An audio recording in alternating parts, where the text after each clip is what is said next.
basically,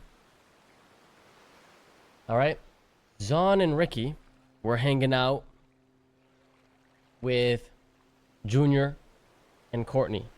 Traitors. This happened after CJ got taken hostage by them, but they let her go. They were like, yo, listen, we don't even want to take you hostage, but there's basically no one around. Da-da-da-da.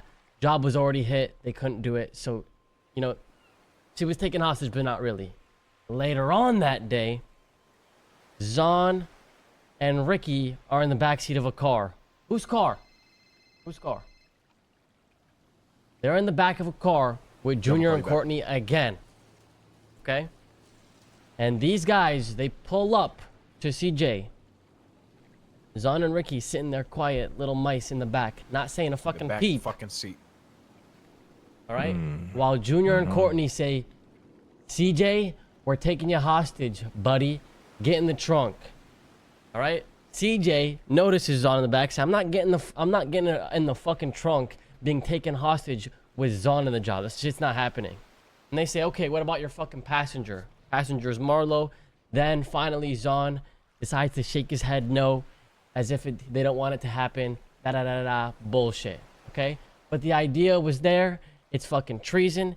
It's fucking stupid. It's embarrassing. Okay? I asked CJ because she said, I don't want them dead. I don't know how to handle the situation. I don't want to overstep.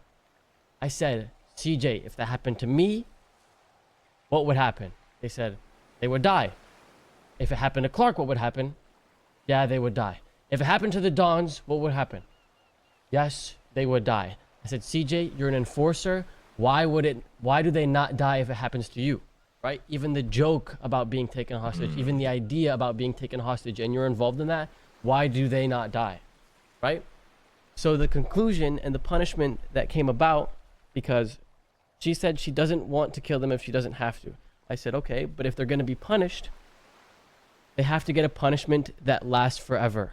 Something materialistic like money or materials is not enough, right? A month goes by, they forget what they did. The conclusion that we came to is they get to decide. They either lose a limb, like a hand, an arm, a leg, a foot, an eye, or they die on the spot. They get to choose, both Zahn and Ricky. So that's how it's gonna be. What do you guys think? So they were getting ready to do a job with two treasonists. Yep. And then in that job, they were going to kidnap a member of Cypress, and they did nothing to stop it. They claimed it was a joke, but I don't see how that joke is funny. I said to What he was CJ, doing was wrong because he didn't say shit in the back. He just shook his head. I said to CJ, let me see if my bullets think it's funny. And she said, no, please. And she pleaded and begged that she wanted to handle it. So I trust her, and I think it's good for her because she's an enforcer and she needs to learn that she should be able to make decisions for herself, especially something that happened to her, right? So I let it go. And I was pissed, brother. Trust me, I was ready to just go kill them. And I really did not want to listen to CJ, but I saw her side. Like she really wants to be an enforcer and be a good enforcer. And this is like a pathway that she needs to take and see her friends hurt. You know, she needs to feel what it's like to be Cypress, you know, to make a decision that's always wrong. You know what I'm saying? I just don't see how they don't get killed, Martin. I think that's the worst form of treason we've had so far since Stevie. Yeah. Keep it a buck with you. Why are these guys hanging out with former members of Cypress? Potentially our enemies. And then taking it one step further and going to go kidnap somebody from Cypress to do a job. I agree. I think they should be dead. What the fuck were they thinking, though? I'm just confused. Yeah, I want to know their thought process. Why were they hanging out with them? Why were they even on a job with them? They said that there was no one else around. Brother, how do they go through all this shit? They go through all this shit, withstand it, understand it, live, show loyalty, and then let it end like this? If you want my theory, this is completely like just full-on assumption. My theory is Ricky Ricky is tired of the whole Cypress idea, and he wants to leave without admitting it. Okay, and Zahn is just fucking stupid. He's just highly influenced by the people around him, and if he sees Ricky doing something, that means he thinks he can do it too. And yeah, that's how I see it.